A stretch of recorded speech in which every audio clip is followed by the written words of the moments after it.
የምዕራብ ለንደኑ ክለብ ቼልሲ በዚህም ሳምንት ወሳኝ የሆነውን የጨዋታ መርሃ ግብር በእንግሊዝ ፕሪሚየር ሊግ የሚያከናውን ይሆናል። በሳምንቱ አጋማሽ ወደ ካራቦ ካፕ ግማሽ ፍጻሜ የሚያሳልፈውን ውጤት በካርዲፍ ሲቲ ላይ ማስመዝገብ የቻለው የምዕራብ ለንደኑ ክለብ ቼልሲ በነገው ዕለት ደግሞ ወሳኝ የሆነውን ጨዋታ ከሜዳ ውጪ በእንግሊዝ ፕሪሚየር ሊግ ከኒውካስል ዩናይትድ ጋር የሚያከናውን ይሆናል። እንግዲህ በዚህ ሳምንት እየተሰሙ ካሉ ጉዳዮች መካከል አንዱ ኤንዞ ማሬስካ የፔፕ ጓርዲዮላ ምትክ ሊሆኑ ይችላሉ የሚለው ጉዳይ ነው። እናም ይህን ዜና እየሰማን ባለንበት በዚህ ወቅት ላይ ነው እሳቸው ቼልሲን እየመሩ ከኒውካስል ዩናይትድ ጋር ጨዋታቸውን የሚያከናውኑት። ከዚህ ባለፈ ኒውካስል ዩናይትድ ባሳለፍነው ሳምንት ከገጠመው እጅግ በጣም መራር የደርቢ ጨዋታ ሽንፈቱ መልስ በሳምንቱ አጋማሽ በካራባኦ ካፕ ፉልሃምን አሸንፎ ወደ ግማሽ ፍጻሜ ማለፉን አረጋግጧል እና ሁለቱም ቡድኖች በሳምንቱ አጋማሽ በካራባኦ ካፕ ካስመዘገቡት ድል መልስ ነው በእንግሊዝ ፕሪሚየር ሊግ ወሳኝ የሆነውን ጨዋታቸውን የሚያከናውኑት ማለት ነው። በዚህ ጨዋታ ላይ ምን አይነት የጨዋታ አቀራረብ በኤንዞ ማሬስካ በኩል ልንመለከት እንችላለን? ከዚህም በተጨማሪ አሰልጣኙ ኤንዞ ማሬስካ በሳምንቱ አጋማሽ ከቀየሯቸው 11 ለውጦች በዚህኛው ጨዋታ ላይ የትኛዎቹን ተጫዋቾች ወደ ሜዳ ሊያስገቡ ይችላሉ? በኒውካስል ዩናይትድስ በኩል ምን አይነት የጨዋታ ሂደቶችን ልንመለከት እንችላለን? የሚሉትን ጉዳዮች እስከ ቪዲዮ መጨረሻ ድረስ ከኛ ጋር አብራችሁ ከቆያችሁ የምንነግራችሁ ይሆናል። ሰላም ጤና ይስጥልን። የተወደዳችሁና የተከበራችሁ ውድ ቻናላችን ተከታታዮች እንዴት ናችሁልን? እግዚአብሔር ይመስገን እኔ በጣም ደህና ነኝ። የምትገኙት አራዳ ሜዳ ኦፊሻል ዩቲዩብ ቻናላችን ላይ ነው። ለቻናሉ አዲስ ከሆናችሁና እንደዚህ አይነት ፕሮግራሞች እንዲደርሷችሁ የምትፈልጉ ከሆነ ሰብስክራይብ በማድረግና የሮል ምልክቷን በመጫን የቻናላችን ቤተሰቦች እንድትሆኑ በአክብሮት እንጋብዛለን። እንዲሁ ደግሞ ዩቲዩብ ፕሮግራሙን ለብዙዎች እንዲያደርሰው የእናንተ በብዛት ላይክ ማድረግ ይፈልጋል። ስለዚህ ሁላችሁም ፕሮግራሙን ስትጀምሩት ላይክ በማድረግ መጀመራችሁን አስታውሱ። ፕሮግራም ቢያንስ በትንሹ 300 ላይክ እንዲኖረው እንፈልጋለን። ስለዚህ ሁላችሁም ፕሮግራሙን ላይክ ማድረግ መጀመራችሁን አስታውሱ። የአራዳ ሜዳ ኮሜንታተር ተስፋ ወርቅ ሉል ሰገድ አብሬያችሁ ቆይታ አድርጋለሁ። ፈጣሪ ፈቅዶ በዚህኛው ፕሮግራማችን ላይ ዳግም ከእናንተ ጋር ተገናኝተናል። እንግዲህ የፕሪቪው ፕሮግራማችንን ወደ እናንተ እያደረስኩ ነው። ቀደም ሲል የአርሰናልና የኤቨርተንን ጨዋታ በተወሰነ መንገድ ተመልክቼው ነበር። አሁን ደግሞ የቼልሲንና የኒውካስልን ጨዋታ የምንመለከተው ይሆናል። እንዲሁ ደግሞ አስቶን ቪላና ማንቸስተር ዩናይትድን የተመለከተ የጨዋታ ትንታኔም በነገው ዕለት ወደ እናንተ የማደርስ ይሆናል። ስለዚህ በየሳምንቱ የተመረጡ የጨዋታ ቅድመ ትንታኔዎችን ስለምናደርስ የቻናሉ ቤተሰብ እንድትሆኑ በአክብሮት እጋብዛለሁ። እንግዲህ ይህ ሳምንት ለቼልሲ እጅግ በጣም ወሳኝ የሚባል የጨዋታ መርሃ ግብር የሚከናወንበት ነው። ጨዋታው ደግሞ ከሜዳ ውጪ ቼልሲ ተጉዞ የሚያከናውነው ጨዋታ ነው። ኒውካስል እንደምታውቁት ባሳለፍነው ሳምንት በታይን ዌር ደርቢ በሰንደርላንድ ተሸንፈው እንደነበር ይታወሳል እና በጣም ፔንፉል የሆነ ሽንፈት ነበር እዛ ጨዋታ ላይ የተሸነፉት። በጨዋታው ላይ መሸነፋቸው በራሱ በኒውካስል ተጫዋቾች ላይ በኒውካስል ደጋፊዎች ላይ የሚፈጥረው ጫና ቀላል የሚባል አልነበረም።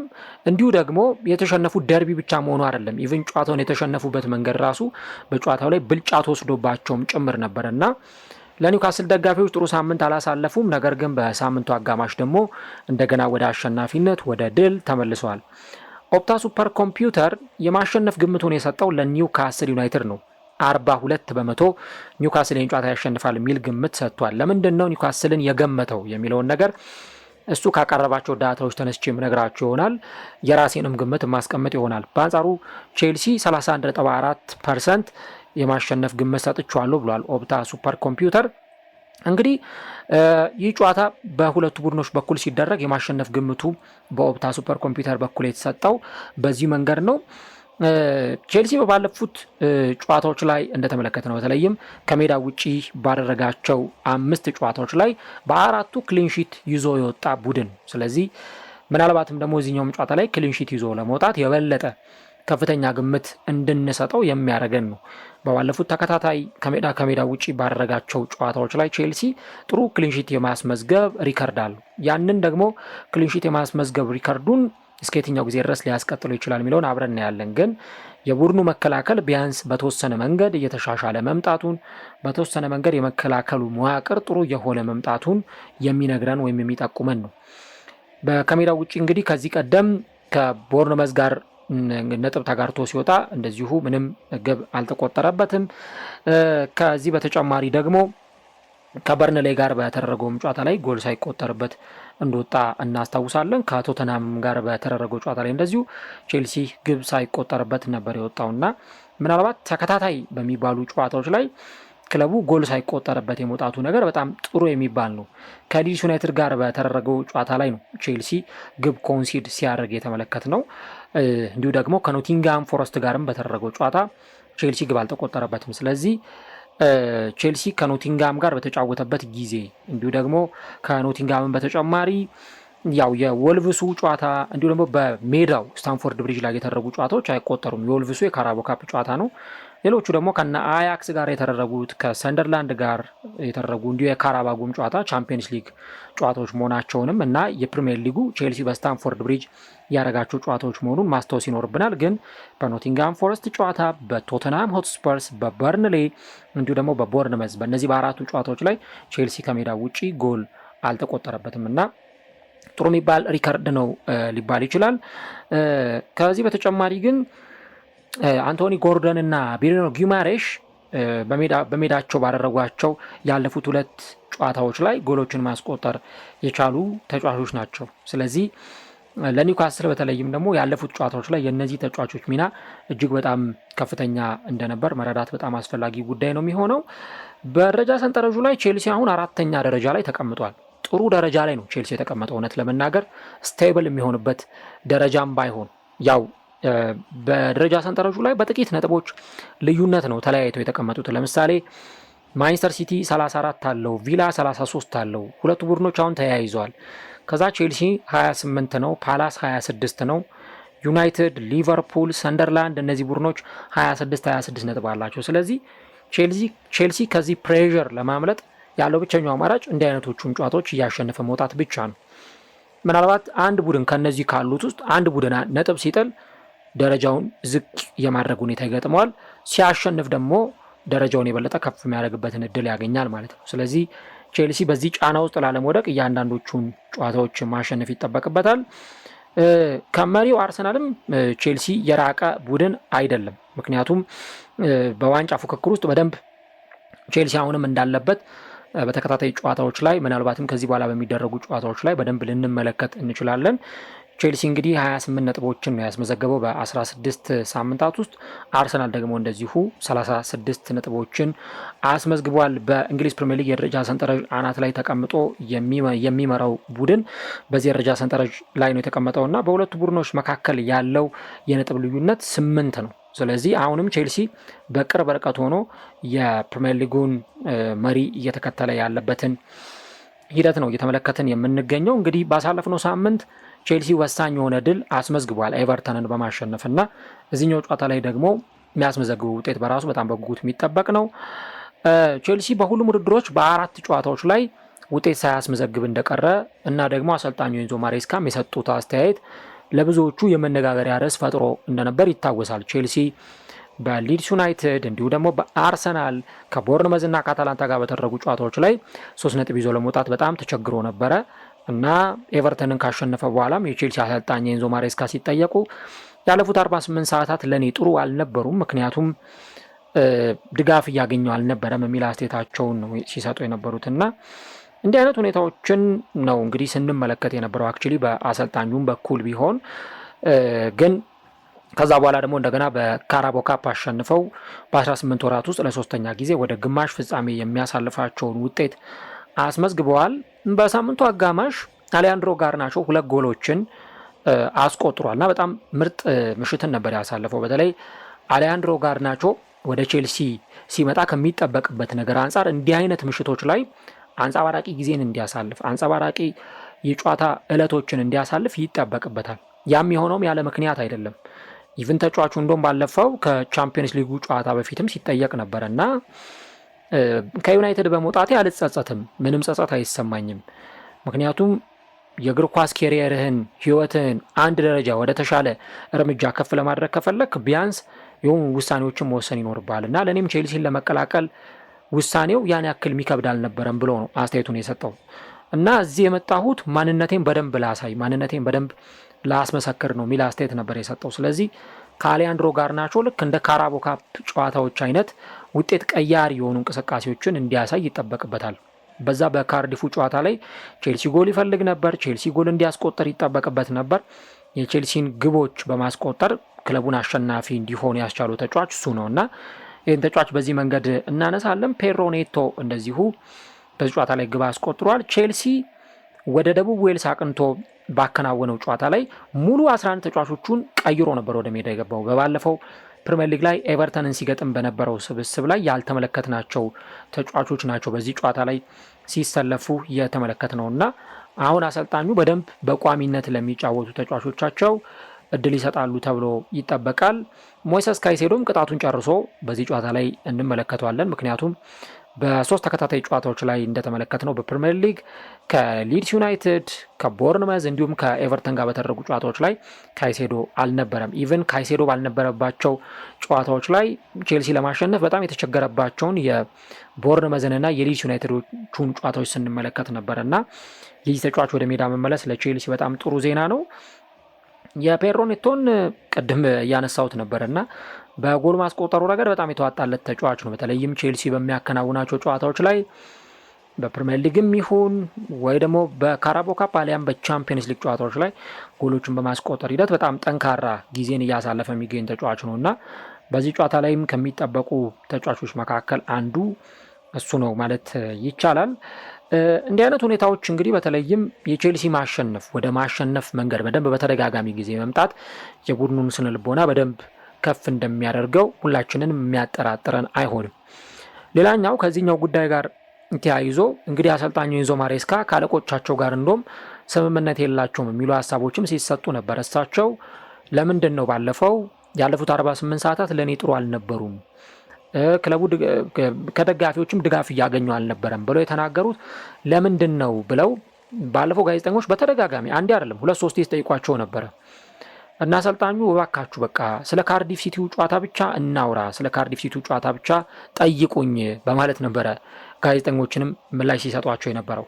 አሁን እንደዚህ አይነት አስተያየቶች በሚሰጡበት ጊዜ የሚዲያ ማሟሻ እና ደግሞ የሚዲያ ዋና የአጀንዳ ርዕስ ይሆናሉ እና በጣም ብዙ ጋዜጦችም ሚዲያዎችም እንደዚህ አይነት አስተያየቶችም በጣም ይፈልጋሉ እና አሰልጣኙ ግን ለዚህ ምላሽ ተጨማሪ ነገሮችን መናገር እንደማይፈልጉ ነበር የተናገሩት። በቃ መናገር የነበረብኝን ነገር በሰዓቱ ተናግሬ ያለው ከዚህ በኋላ ተጨማሪ አስተያየትን አልሰጥም በዚህ ጉዳይ ላይ በማለት ነበር አስተያየታቸውን የሰጡትና ነገር ግን እሳቸው በባለፈው ሳምንት ክለቡን ከተቀላቀልኩበት ጊዜ ጀምሮ ይሄንኛው 48 ሰዓት በጣም ከባዱና አስጨናቂው 48 ሰዓት ነው በማለት ነበር እሳቸው ሲናገሩ የነበሩትና ይሄንን አስተያየት በመስጠታቸው ሚዲያዎችም ምንድነው በክለቡ በኩል የተፈጠረ ትክክል ያልሆነ ነገር አለ ወይስ ምንድነው የሚለው አይነት በጣም ብዙ አይነት ሐሳቦችን ሲሰጡ እንደነበረ ተመልክተናል። ግን እንደ አይነቶቹ ነገሮች ደግሞ ሚዛን እንዲደፉ ወይ ደግሞ ሚዛን የሚደፉ አይነት እንዲሆኑ ከዛ በኋላ የሚሰጡ ተጨማሪ አስተያየቶችም ማተር ያደርጋሉ። ግን እሳቸው ይህን ነገር በፍጹም ተጨማሪ ሀሳቦችን መስጠት እንደማይፈልጉ ነው እዚህ ጋር እሳቸው የተናገሩት። ሌላው ይህንኛው ሳምንት እንደምታውቁት ማንቸስተር ሲቲ እንግዲህ ኤንዞ ማሬስካን ልክ ፔፕ ጓርዲዮላ ከክለቡ ሲለቅ የሱ ምትክ የማድረግ እቅድ እንዳላቸው ነው የተለያዩ መረጃዎች ሲወጡ የነበረውና ኢቨን አሰልጣኙ ፔፕ ጓርዲዮላ ከዚህ ከኤንዞ ማሬስካ ጋር አብረው ሲሰሩ ስለነበረ ምናልባት የፔፕ መውጣት ኤንዞ ማሬስካን ወደዚህ ቡድን እንዲመጣ ሊያደርገው ይችላል እና በአሰልጣኝ ዝርዝር ውስጥ ከተቀመጡ አሰልጣኞች መካከል አንዱ ማሬስካ ናቸው የሚሉ አይነት የተለያዩ ሀሳቦች ነበሩ ሲሰጡ የነበሩት። ነገር ግን ደግሞ እሳቸው ይህንን ጉዳይ በተመለከተ በተለይም ስማቸው ከዚህ ቡድን ጋር መያያዙን በተመለከተ የሰጡትም አስተያየት ነበር በቼልሲ ቤት ደስተኛ መሆናቸውን እና ደግሞ ኮንትራትም እንዳላቸው፣ ስለዚህ ያላቸውን እስከ 2029 ድረስ የፈረሙትን ኮንትራት እንደሚያከብሩና ይህ ነገር ደግሞ እሳቸው ላይ ተጽዕኖ እንደማያሳድርም ጭምር ነበር የተናገሩትና በእንዲህ አይነት ድባብ ውስጥ ሆኖ ነው ይህንንም ጨዋታ የሚያከናውኑት ማለት ነው። ይህንኛው ጨዋታ ግን በተለይ ደግሞ በቼልሲ መከላከል ላይ ደግሞ ምን አይነት የጨዋታ ምሽትን ልንመለከት እንችላለን የሚለው በደንብ ትኩረት ተሰጥቶበት ሊታይ የሚገባ ጉዳይ ይሆናል። ኒውካስል ደግሞ በየጨዋታው ላይ ጎል ኮንሲድ የሚደረግበት ወይም ጎል የሚቆጠርበት ቡድን ነው። ለምሳሌ በባለፉት ባከናወኗቸው ጨዋታዎች ላይ በተከታታይ እንግዲህ ክለቡ በ9 ጨዋታዎች ላይ ግቦች ሲቆጠሩበት እንደነበረ ተመልክተናል። የኒውካስል መከላከል ዘንድሮ አንዱ ትልቁ ክፍተቱ ተብሎ የሚጠቀሰው መከላከሉ ላይ ያለው መዋቅር ለሌሎች ቡድኖች ተጋላጭ እንዲሆን ያደርገዋል ከሚለው ነገር አንጻር ይህንን ነገር በደንብ እየተመለከትን እንገኛለን። የባለፉትን ጨዋታዎች መመልከት በቂ ነው። ከበርንሌይ ጋር፣ ከሰንደርላንድ ጋር እንዲሁ ደግሞ ከቶተንሃም ጋር፣ ከኤቨርተን እነዚህ መጠቅስላቸው የፕሪሚየር ሊጎቹን ብቻ ነው እንጂ ቻምፒየንስ ሊግ ላይም ከጨመርን ከባየር ሌቨርኩሰን፣ ከኦሎምፒክ ማርሴይ፣ በፕሪሚየር ሊጉም ከማንቸስተር ሲቲ ከብሬንትፎርድ ጋር እንደዚሁ በተከታታይ ጨዋታዎች ክለቡ ጎል እየተቆጠረበት ነው የሚገኘው እና በ8 ከካራቦ ካፕ ጋር ደግሞ ከጨመርን በ9 ጨዋታዎች ላይ ክለቡ በተከታታይ ጎል እየተቆጠረበት ይገኛል እና እንደውም ለመጨረሻ ጊዜ ክሊንሺት ይዘው ከወጡም 1 ወር አልፏቸዋል። ከአትሌቲክ ቢልባኦ ጋር በተደረገው ጨዋታ ላይ ነበር ለመጨረሻ ጊዜ ክሊንሺት ይዘው የወጡት እና አሰልጣኝ ኤዲ ሆ ይህንን የመከላከል መዋቅር እንዴት አድርገው ሊያስተካክሉት ይችላሉ የሚለው በጣም በጉጉት የሚጠበቅ ጉዳይ ነው። ሌላው ደግሞ እንግዲህ በግብ ጠባቂ ቦታ ላይም የተወሰነ ሪሸፍል ወይም ደግሞ የተወሰኑ ማስተካከያዎችን አሰልጣኙ አድርገዋል። እንደምታውቁት የቡድኑ ግብ ጠባቂ ኒክ ፖፕ ነበረ፣ ግን በተለይ በማርሴይ ጨዋታ ላይ በሰራው ስህተት ምክንያት አሰልጣኙም እንደው ግብ ጠባቂ መቀየር የለባቸውም ወይ ሲባል ነበር እና አሮን ራምስዴልን የቀድሞውን የአርሰናል ግብ ጠባቂ ነው በተከታታይ ጨዋታዎች ላይ እየተመለከት ነው የምንገኘው። በዚህ ጨዋታ ላይ በቋሚነት ራምቦ ይጀምራል ተብሎ ይጠበቃል። እናም ለቼልሲ የፊት መስመር ተጫዋቾች ፈተና መሆኑ አይቀርም። ሌላኛው ግን በተለይ ደግሞ ከዚህ ተጫዋች በተጨማሪ ዳንበርን በባለፈው ጉዳት አጋጥሞት ነበር። ከባድ ጉዳት ነበር ያጋጠመው በደርቢው ጨዋታ ላይ። እናም የሱ መጎዳት ኢቭን ቀጥታ ወደ ሆስፒታል ነበር ያመራው ተጫዋቹ እና በዚህም ጨዋታ ላይ እንደዚሁ ተጫዋቹ አይኖርም። ለቀጣዮቹ 6 ሳምንታት ሜዳ ላይ የማንመለከተው ተጫዋች ይሆናል።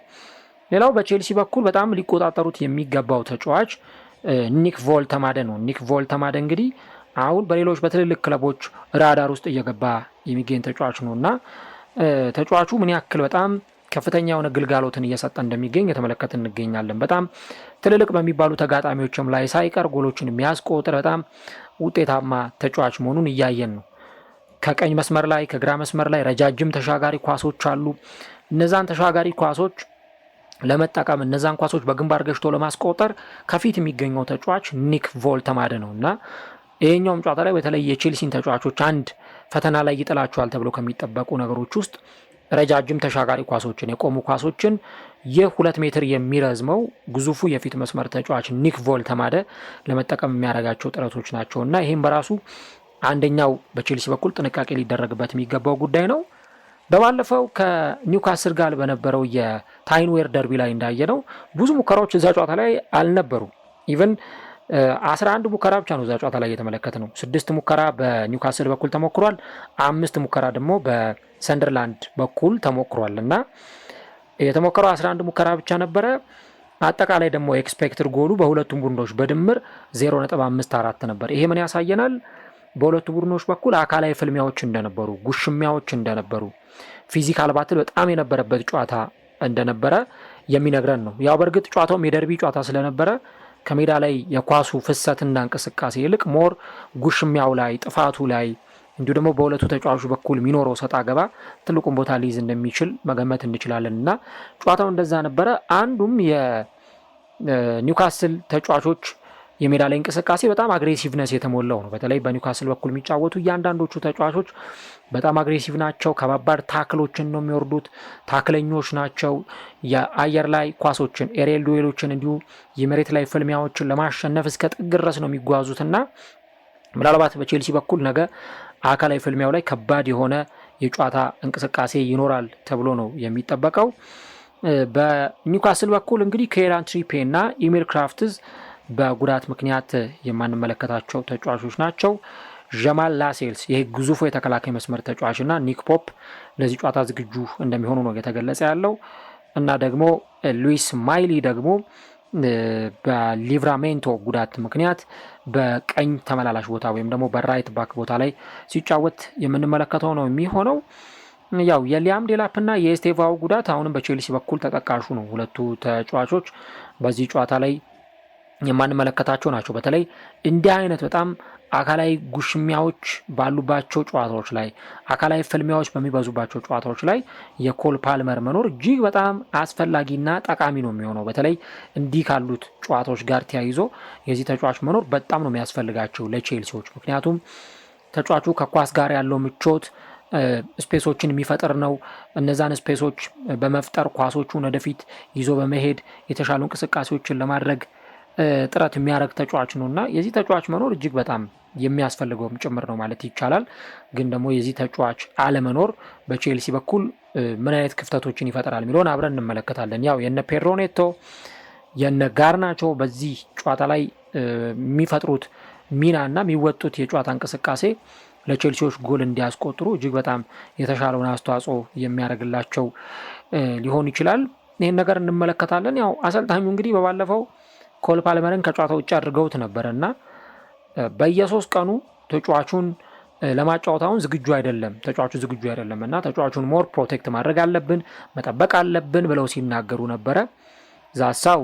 ዛስዋይ እንግዲህ በባለፈውም ሳምንት በካራቦ ካፕ ጨዋታ ላይ ተጫዋቹን ያልተመለከት ነው። ይህ ነገር ለፓልመር ብቻም ሳይሆን ለአንዳንድ የቼልሲ ተጫዋቾችም ጭምር የሚሰራ ነው። እነ ዌስሊ ፎፋናም በየ3 ቀኑ ለመጫወት ዝግጁ እንዳልሆኑ አሰልጣኙ ሲናገሩ ነበር እና ያንን ድካም እንዲሁ ደግሞ ያንን በጣም ከፍተኛውን ጫና ከተጫዋቾቻቸው ላይ ለማንሳት ሲሉ አንዳንድ ጨዋታዎች ላይም እንደዚህ አይነት የክለቡን ቁልፍ ተጫዋቾች ለማሳረፍ አሰልጣኙ ይገደዳሉ። እንግዲህ ኒውካስል ዩናይትድ በሜዳው በተለይም ደግሞ ቼልሲ ወደ ቲንሳይድ መጥቶ ያረጋቸውን 3 የፕሪሚየር ሊግ ጨዋታዎች ማሸነፍ ችሏል እና እንግዲህ ከ1994 እስከ 1995 እስከ 1998 በነበሩ ጊዜያት ነው ለ4 ጊዜያት ያክል ኒውካስል በሜዳው ቼልሲን ጋብዞ ማሸነፍ የቻለው። አሁን 3ቱን አሸንፏል። ለ4ኛ ጊዜ የሚያሸንፍ ከሆነ ይህንን ሪከርድ መጋራት የሚችልበትን ውጤት የሚያስመዘግብ ይሆናል እና እዚህ ሜዳ ላይ ኢቭን ለትልልቆቹ ቡድኖች በጣም ከባድ ነው። እንደ ቼልሲ ላሉት፣ እንደ አርሰናል፣ እንደ ሲቲ፣ እንደ ሊቨርፑል፣ እንደ ዩናይትድ፣ እንደ ቶተናም ላሉ ተጋጣሚዎች ይህ ሜዳ እጅግ በጣም እሳትና ከባድ ነው። ዘንድሮ እንኳን ከእንዲህ አይነት ተጋጣሚዎች ጋር ባረጓቸው ጨዋታዎች ላይ ለምሳሌ ቶተናምን በካራቦ ካፕ ሲያሸንፉ ተመልክተናል። በፕሪሚየር ሊጉ ማንቸስተር ሲቲን የፔፕ ጓርዲዮላን ቡድን በሜዳቸው ጋብዘው እንደዚሁ ያሸነፉበት ጨዋታ እንደነበረ እናስታውሳለን። አርሰናልም በጣም ተቸግሮ ነው ያሸነፋቸው። ሊቨርፑልም በ10 ተጫዋቾች ማስጨንቀውት ነበረ እና ይህ ሜዳ ለተጋጣሚዎች እጅግ በጣም አስቸጋሪ ሜዳ እንደሆነም ጭምር መገመት ለሁላችንም ቀላል ነው የሚሆነው እና ቼልሲዎች በዚህ ጨዋታ ላይ በተለይ ዋናው የጨዋታው ሂደት የሚያጠነጥነው መሀል ሜዳው ላይ ያለው ባትል ነው። መሀል ሜዳ ላይ የነ ብሩኖ ጊማሬሽ፣ የነ ሳንድሮ ቶናሊ እና የነ ጆይሊንተን እንቅስቃሴ ከነ ሞይሰስ ካይሴዶ፣ ኤንዞ ፈርናንዴዝ አይነት ስብስብ ጋር ምን አይነት ፍልሚያ ሊደረግ ይችላል የሚለው ነገር ነው አሁን በጣም በጉጉት ሊጠበቅ የሚችለው። እንዲህ አይነቶቹ ጨዋታዎች ቅድም እንዳነሳሁት የአሰልጣኙን ኢንዲቪዥዋል የተጫዋቾች ብቃትና የአሰልጣኙን ታክቲክ ልህቀት በጣም የሚፈልጉ ናቸው። ስለዚህ ሜዳ ላይ ለምሳሌ ቼልሲ ኳስ እንደ ልቡ ተቆጣጥሮ እንዳይጫወት የኒውካስል የአማካይ መስመርና የፊት መስመር ተጫዋቾች በተደጋጋሚ ጊዜ ፕረስ ሲያደርጓቸው ልንመለከት እንችላለን እና አሁን ኒውካስል አንድ ተጋጣሚዎቹን በጣም የሚያስቸግርበት ዋናው ቁልፉ ሜተድ ምንድን ነው?